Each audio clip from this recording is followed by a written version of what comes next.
Good morning. Today's my lecture topic is convection. This is another mode of heat transfer. Convection is one of the primary modes of heat transfer. It involves the transfer of heat through the movement of fluids. Here I am mentioning fluids means liquids and gases. Heat is carried by the bulk movement of fluid particles. It occurs when a fluid comes into contact with a solid surface at a different temperature. Convection combines conduction and fluid motion. Types of conduction. There are 2 or 3 types of convection are there. One is natural or free convection. Another one is forced convection. Natural or free convection is caused by buoyancy forces due to density differences from temperature variations. This is the natural convection. Another one is forced convection. Forced convection involves external means like fans or pumps to move the fluid. Mixed convection is both natural and forced mechanism act together. Natural convection is slower and less efficient than forced convection. Forced convection is used in engineering systems like radiators, air conditioners, and heat exchangers. The mechanism in convection is fluid near the hot surface becomes less dense and rises. Cooler fluid replaces the heated fluid, creating circulation. This cycle helps in distributing heat through the fluid. In forced convection, the movement is imposed by devices engaged in heat transfer. Buoyancy layers develop near the surface in convection.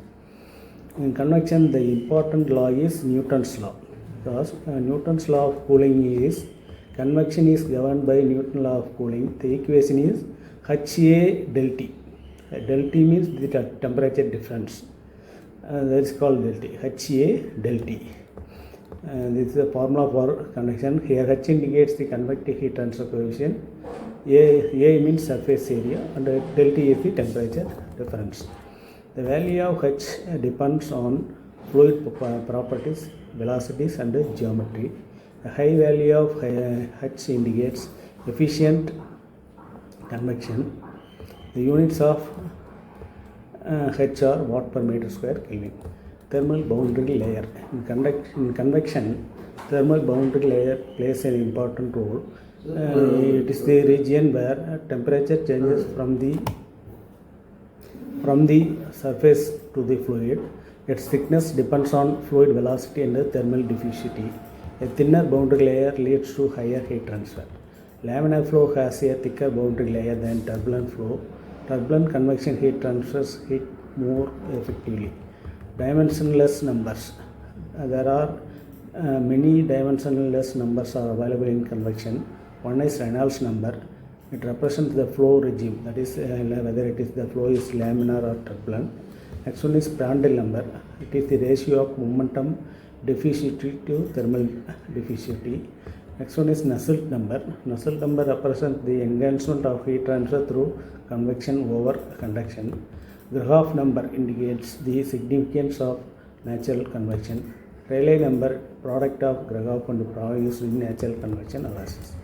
Usually the convection applications include used in cooling of electronic devices, fans, heat sinks, etc. Applied in HVAC for heating and cooling buildings. Important in food processing and cooking. Found in ocean and atmospheric circulation patterns. Applied in automotive and aerospace thermal control. Engineering systems include the convection is radiators rely on natural or forced convection to transfer the heat from coolant. Heat exchangers use forced convection to transfer heat between fluids. Boilers and condensers use convection for efficient thermal energy transfer. Turbine blade cooling uses convection with high speed airflow. Solar water heaters use convection to circulate heated water. The factors affecting convection are fluid velocity. Higher velocity increases heat transfer.